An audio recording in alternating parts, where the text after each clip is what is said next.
काल में रहते रहते तुम्हारी बुद्धि कुंठित हो गई है गजासुर। तुम नहीं जानते, कामदेव पर विजय प्राप्त की है हमारे आराध्य भगवान शिव शंकर ने। भगवान शिव? हाँ, तुम भगवान शिव के हाथों मारे जा सकते हो, मारे जा सकते हो, मारे जा सकते हो। भगवान शिव तो हमारे आराध्य हैं। वे क्या मुझे, एक असुर को मारेंगे? यह असंभव है।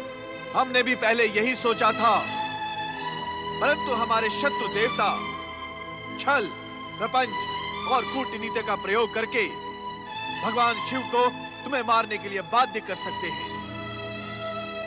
उन्होंने शंकर को प्रसन्न करने का अनुष्ठान भी प्रारंभ कर दिया है। कैसा अनुष्ठान दैत्य गुरु? मैं समझा नहीं। काशी के शिव भक्त यज्ञ करता ब्राह्मणों ने भगवान शिव को प्रसन्न करने हेतु तुम्हारा वध कराने के उद्देश्य से काशी में एक विशेष यज्ञ प्रारंभ किया है। तुम तुरंत वहां जाकर उनके यज्ञ में बाधा डालो। किसी भी प्रकार ये यज्ञ पूर्ण न होने दो। मैं अभी जाकर उन ब्राह्मणों को अपने विशाल चरणों तले कुचल देता हूं। न रहेगा बांस, न बजेगी बांसुरी। नहीं नहीं गजासुर, ऐसा अनर्थ न करना। यदि तुमने शिव भक्तों पर अत्याचार किया तो भगवान शिव कोपायमान होंगे और फिर उनके हाथों तुम्हारा संहार निश्चित है। इसलिए क्या करूं? उन पर अत्याचार भी न करूं और यज्ञ भी पूरा होने दूं? ये दोनों बातें कैसे संभव है? गजासुर, सबसे पहले तुम अपना आकार छोटा करो। अब वरदान प्राप्त करके तुम अतुल बलशाली बन गए हो। तुम्हें विशालकाय बने रहने की कोई आवश्यकता नहीं। अपने को सामान्य करके हमारे पास आओ। हम तुम्हें बताएंगे कि तुम्हें क्या करना होगा।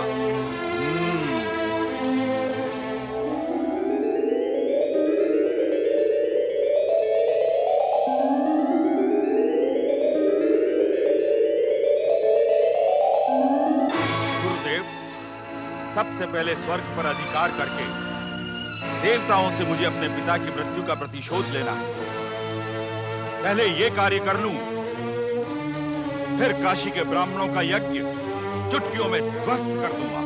गजासुर, हमने तुम्हें पहले भी बताया था, अब फिर बता रहे हैं कि तुम्हारे पिता का वध देवी दुर्गा ने किया था और उस षड्यंत्र में सभी देवता सम्मिलित थे। उन्होंने ये आवाहन करके त्रिदेवियों की शक्ति से देवी दुर्गा को प्रकट किया था। कौन थी वो त्रिदेवियां?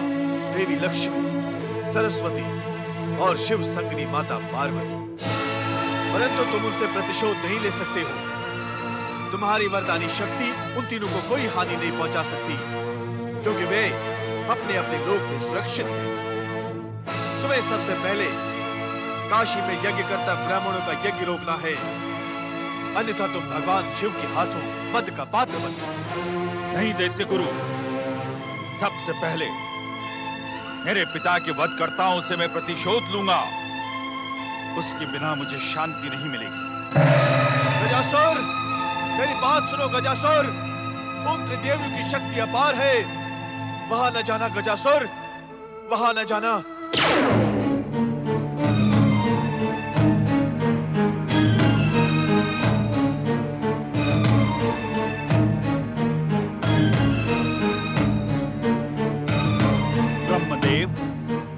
आप यहाँ हैं?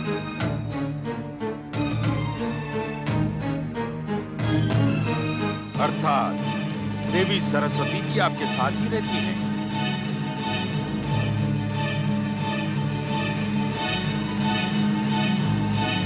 गजासुर,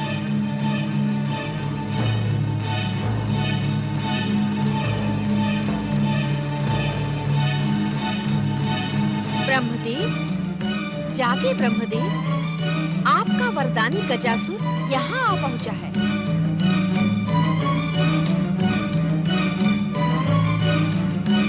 गजासुर, तुम यहाँ? चले जाओ यहाँ से। ब्रह्मदेव, आपकी दी हुई वरदानी शक्तियों का उपयोग मैं यही करूंगा। मेरे पिता का वध करने वाली दुर्गा इन्हीं सरस्वती की ज्योति से प्रकट हुई थी। ब्रह्मदेव, इस दुष्ट को यही समाप्त कर दे। हम इसे समाप्त नहीं कर सकते देवी।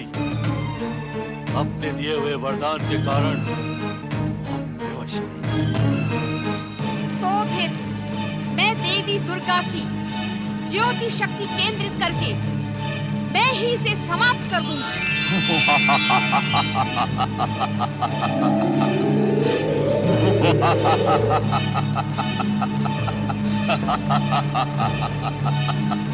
मैं अपने पिता की मृत्यु का प्रतिशोध लेने के लिए तुम्हें अभी यही समाप्त कर दूंगा।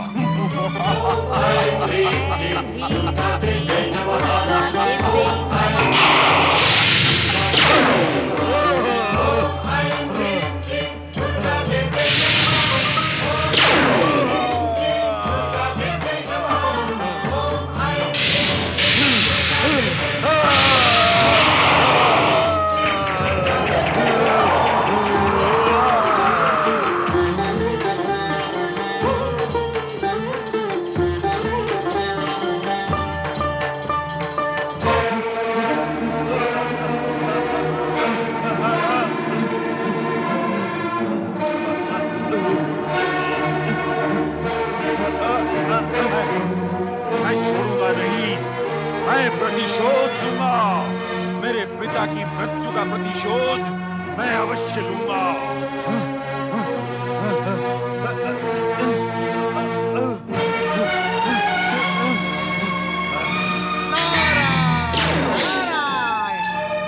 गजासुर, प्रतिशोध लेते लेते तुम्हारी ये दुर्दशा कैसे हो गई? तुम कौन हो? तुमने मुझे रोका क्यों? वो ये जानने के लिए कि तुम्हें ऊपर से नीचे फेंका किसने? दुर्गा बनने वाली देवी सरस्वती ने। ओहो हो, देवी सरस्वती ने। धन्य है वीणा वादिनी माँ शारदा, धन्य है। आप ये सब भी कर सकती हैं? अब मैं देवी लक्ष्मी से प्रतिशोध लूंगा। वो भी दुर्गा का अंश बनी थी।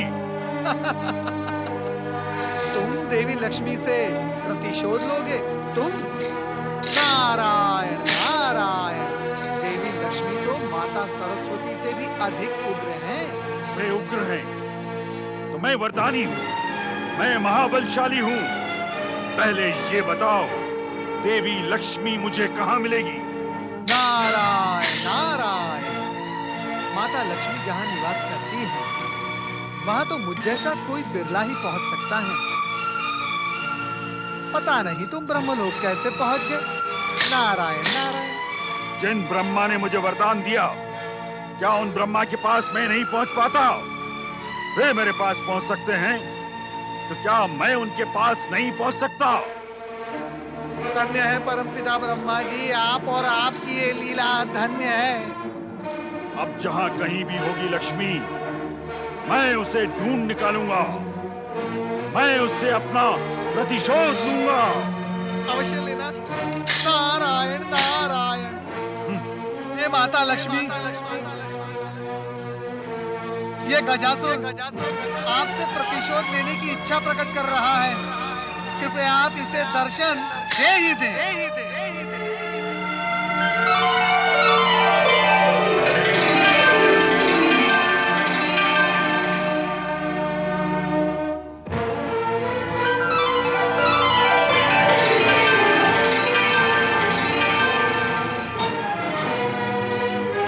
प्रणाम माता लक्ष्मी। अच्छा, तो यही है देवी लक्ष्मी।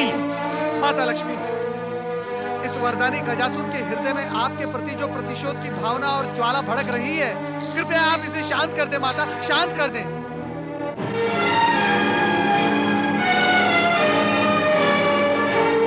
जय दैत्य गुरु।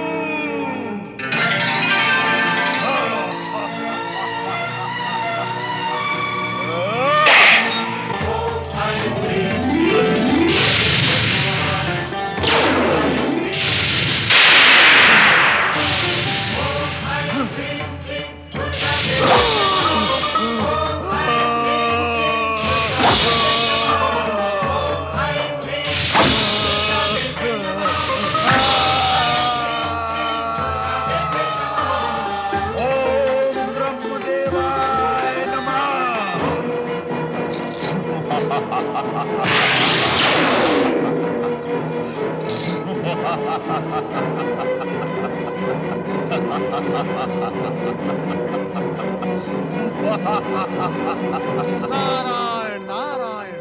माता, आपने अपने इस कमलास्त्र से इस दुष्ट के टुकड़े तो कर दिए, परंतु ये पहले जैसा फिर हो गया। ये ब्रह्मा जी के वरदान का परिणाम है नारद। पता नहीं ब्रह्मा जी ऐसे दुष्टों को वरदान क्यों देते हैं।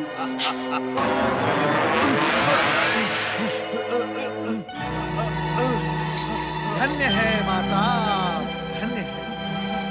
नारायण नारायण। कहीं ये दुष्ट माता पार्वती से प्रताड़ित होने के लिए कैलाश तो नहीं जाएगा?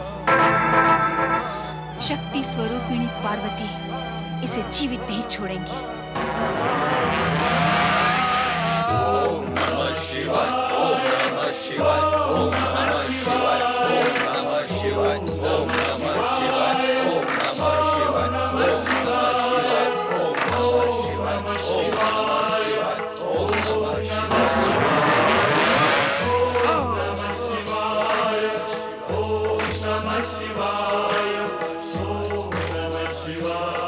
कैलाश तक तो आ गया।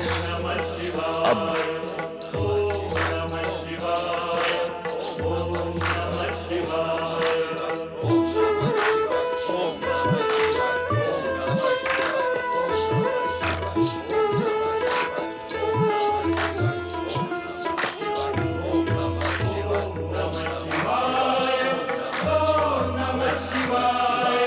इस जटाजूटधारी बागंबर पहने व्यक्ति को देखकर मेरी मन में भक्ति भाव क्यों उत्पन्न हो रहा है?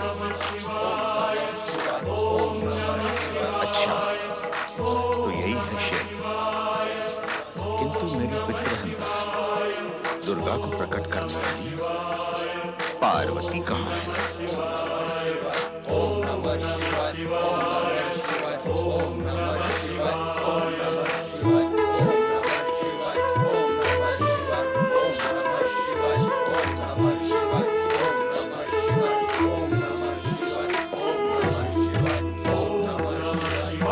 परमेश्वराय नमो नमः।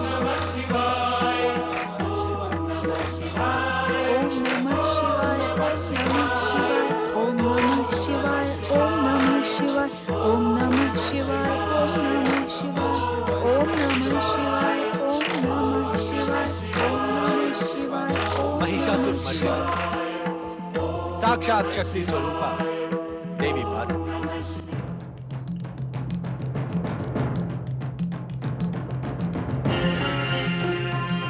तुम कब से हमारी समाधि भंग होने की प्रतीक्षा में यहाँ खड़ी हो? ये प्रतीक्षा तो बहुत छोटी है स्वामी। आपकी समीपता और आपको पति रूप में प्राप्त करने के लिए मैंने वर्षों इसी तरह खड़े रहकर आपकी तपस्या की है। देवी पार्वती, तुम स्वयं शक्ति स्वरूपा हो। शक्ति के बिना शिव की कल्पना भी नहीं की जा सकती। ऐसा कहकर आपने अपने चरणों की दासी का मान बढ़ाया है स्वामी। अन्यथा शिव बिना शक्ति का क्या मूल्य? सत्य तो ये है स्वामी कि शक्ति को शक्ति का ज्ञान शिव के सानिध्य के पश्चात ही प्राप्त हुआ है। इसका अर्थ यह है देवी, शिव के बिना शिवा और शिवा के बिना शिव अपूर्ण है, और यही नियम सभी के लिए समान है। स्वामी, आज अचानक ऐसा प्रसंग क्यों? देवी, आप सावधान तो हैं। जिसे सौभाग्य से आपका सानिध्य प्राप्त हो, उसे किसी से कैसा भय? देवी, हमारे सानिध्य के पश्चात भी आपको महिषासुर से युद्ध करना पड़ा था। हाँ स्वामी, किंतु आपकी कृपा और आशीर्वाद से महिषासुर तो कब का यमलोक पहुंच गया है। किंतु उसका वंश तो यमलोक नहीं पहुंचा देवी। उसका पुत्र गजासुर अब भी जीवित है। जैसे देव शत्रु दानवों से देवी देवताओं को सतर्क रहना पड़ता है, आप तो शक्ति स्वरूपा हैं।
प्रहार करने वाले दुष्ट, मैं तुझे इसी समय तेरे पिता महिषासुर के समान यमलोक भेज देता, यदि ब्रह्मदेव का दिया हुआ वरदान तेरे साथ न होता। चला जा शुक्राचार्य के आश्रम।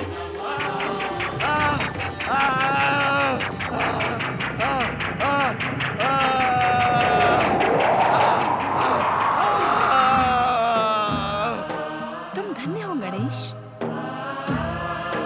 प्रणाम माता। पुत्र, तुम अचानक यहाँ कैसे आ गए?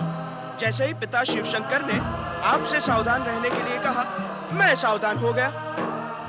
अरे गणेश के रहते हुए कोई उसकी माता पर प्रहार भी कैसे कर सकता है? तुम धन्य हो गणेश। पुत्र हो तो तुम जैसा। माता, मेरा अनिवार्य कार्य पूर्ण हुआ, अब मुझे आज्ञा दे। अब तो संकट के समय भी तुम्हें पुकारने की कोई आवश्यकता ही नहीं रहेगी गणेश। जब भी तुम्हारी आवश्यकता होगी तुम स्वयं पहुंच जाओगे। आपकी कृपा तथा आशीर्वाद से ऐसा ही होगा माता। प्रणाम। नमः शिवाय। नमः शिवाय।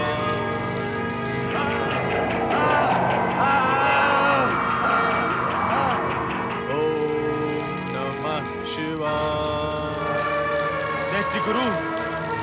दैत्य गुरु शुक्राचार्य, दैत्य गुरु।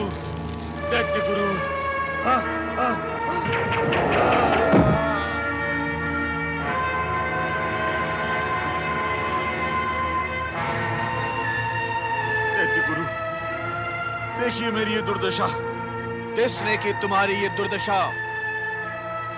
हाथी के मस्तक वाले एक सूंडधारी प्राणी ने सूंडों से मार मार कर मेरी ये दशा की है दैत्य गुरु। वो श्री गणेश होंगे। तुमने अवश्य माता पार्वती के प्रति दुष्टता की होगी। गजासुर, हमने तुम्हें पहले ही सचेत कर दिया था कि तुम देवियों से प्रतिशोध नहीं ले सकते। जब मैं प्रतिशोध नहीं ले सकता तो वरदान का अर्थ ही क्या है दैत्य गुरु? वरदान का लाभ उठाने की इच्छुक हो तो जैसा हमने कहा उसका पालन करो। जाओ, काशी के यज्ञकर्ता ब्राह्मणों को यज्ञ पूर्ण करने से रोको। हम तुम्हें अपने मंत्र बल से पुनः पूर्ववत बना देते हैं। जय मृत्युंजय महादेव।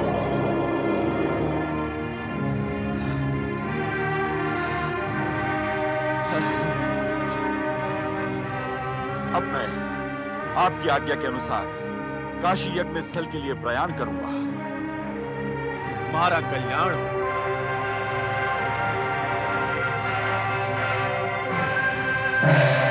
ओम नागेश्वराय नमः स्वाहा। ओम सुरेश्वराय नमः स्वाहा। ओम नागेश्वराय नमः स्वाहा। ओम महारुद्राय नमः स्वाहा। ओम यज्ञेश्वराय नमः स्वाहा।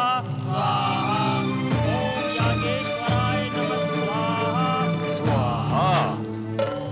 मैं तुम्हारे स्वाहा को स्वाहा कर दूंगा यज्ञ करता हूं। मैं तुम्हारे यज्ञ को कभी पूर्ण नहीं होने दूंगा। ओम भूतनाथाय नमः स्वाहा। ओम भूतनाथाय। अरे अग्नि कैसे बुझ गई? ये क्या हुआ? याज्ञिक ब्रह्मदत्त जी, हमारे यज्ञ में कोई बाधा डाल रहा है।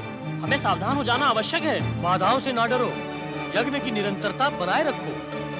ओम नागेंद्र हाराय नमः स्वाहा। ओम दिगंबराय नमः स्वाहा। ओम चंद्रमौलिने नमः स्वाहा। ओम त्रिनेत्राय नमः स्वाहा। ओम त्रिनेत्राय नमः स्वाहा। लगता है अब हमारा यज्ञ कार्य पूर्ण नहीं होगा, क्योंकि कोई दुष्ट शक्ति बार बार हमारा यज्ञ भंग करने का प्रयास कर रही है। भगवान शिव यज्ञेश्वर वो स्वयं हमारी सहायता करेंगे। भोलेनाथ, देवाधिदेव महादेव, कोई अशुभ शक्ति हमारे इस यज्ञ में बाधा उत्पन्न कर रही है प्रभु। उसे नष्ट करें देवाधिदेव महादेव, उसे नष्ट करें।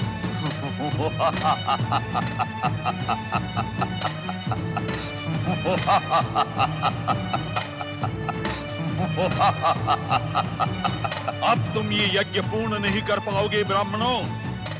अब भगवान शिव तुम पर प्रसन्न नहीं होंगे। यज्ञ बाधक दुष्ट, कौन है तू? यदि साहस है तो सामने आ। अंधो, मैं तुम्हारे सामने ही खड़ा हूं।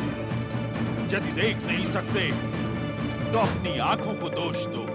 अदृश्य मायावी हमारे यज्ञ में बाधा डालकर अपनी निर्बलता क्यों दिखा रहा है?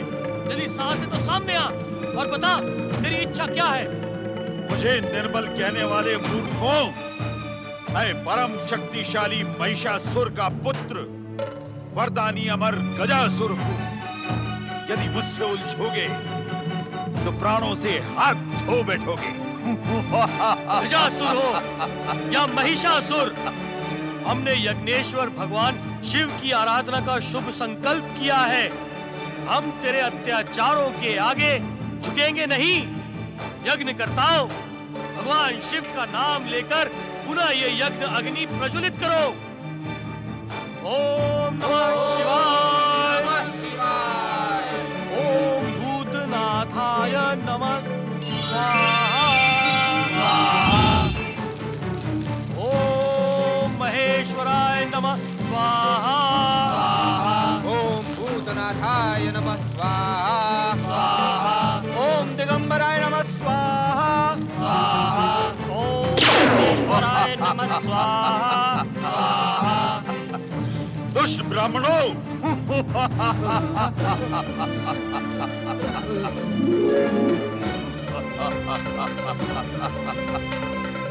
दुष्ट ब्राह्मणों,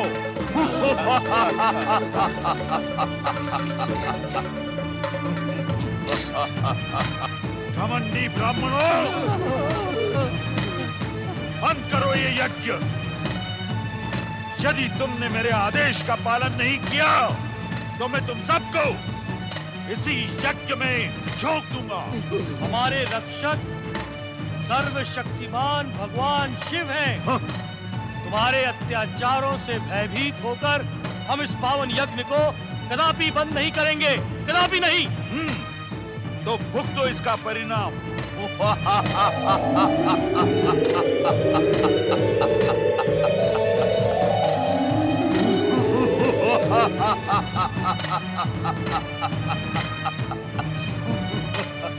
दुष्ट ब्राह्मणों, मैं तुम्हें तुच्छ जंतुओं की भांति मसल डालूंगा।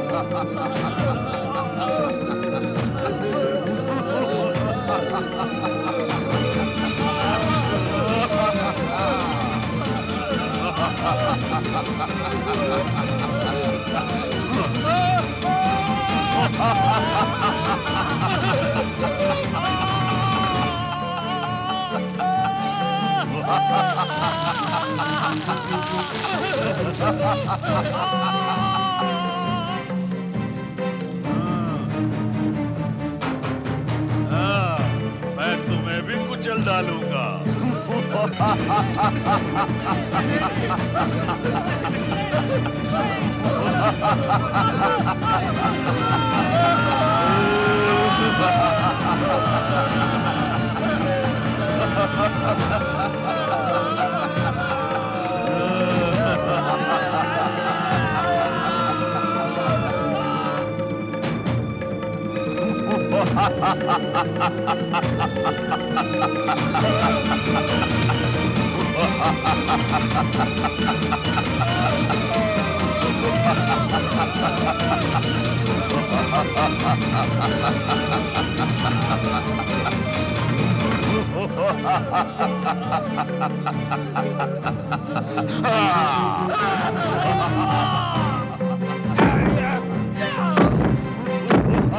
नारायण नारायण।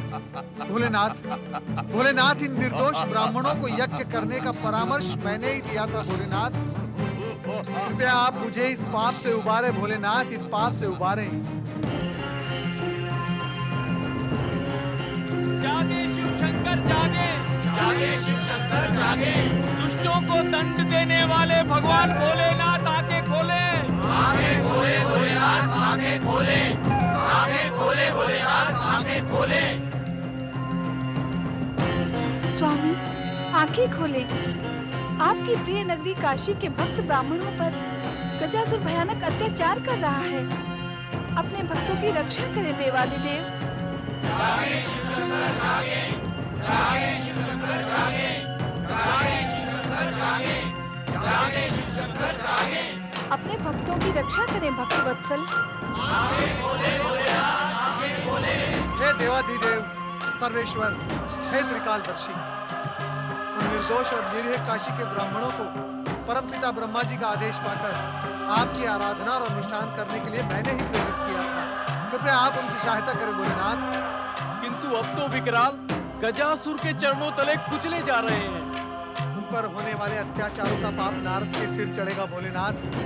अपने इस दीनहीन और परम भक्त नारद की प्रार्थना पर कृपया आप अपनी आंखें खोले भोलेनाथ। आंखें खोले भोलेनाथ, आंखें खोले। जय जय शिव शंकर, जय जय शिव शंकर, जय जय शिव शंकर।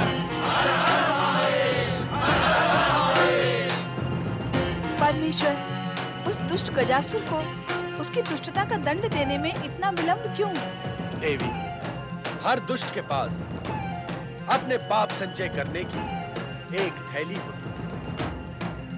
पाप वो करता है, किंतु उसकी गणना हम करते हैं। और जिस दिन वो थैली भर जाती है, उस दिन उसका कोई भी पुण्य और कोई भी वरदान उसे मृत्यु से नहीं बचा सकता। तो क्या अत्याचारी गजासुर के पापों की थैली अभी तक भरी नहीं है भोलेनाथ? जीवन माटी का एक दिया है नारद। दिया माटी का, ज्योति ईश्वर की। दिया पृथ्वी का, प्रकाश आकाश का। दिया मनुष्य का, ज्योति परमात्मा का। दिया पंचतत्व का, आत्मा परात पर ब्रह्म। गजासुर भी माटी का एक दिया है, किंतु उसके संस्कारों में महिषासुर और गजदंती का ईंधन भरा है। ब्रह्मा जी की तपस्या करके उसका हृदय बदल सकता था, किंतु शुक्राचार्य की सिद्धियों ने उसके अंदर एक ऐसी ज्वाला प्रज्वलित कर दी जिससे उसकी महत्वाकांक्षा वैकुंठ लोक और कैलाश को चुनौती देने का साहस कर सके। गजासुर के दुस्साहस को दंडित करे भोलेनाथ। अवश्य ना। वो क्षण गजासुर के जीवन में अवश्य और शीघ्र आएगा। ब्रह्मा जी के वरदान के अनुसार उस माटी के दिए गजासुर का ईंधन हम ही समाप्त करें।